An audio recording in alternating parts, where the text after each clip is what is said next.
Okay, we have now taken out the bathtub. Can you make me some light with the rotary torch? Yeah.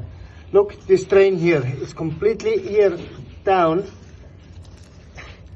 soaking wet, and as we can see, the drain is only sticked in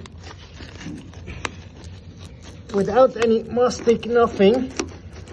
So if you take a bath, the water actually goes here in. Look here, how much water we have. Yeah, this is how they fix a bathtub.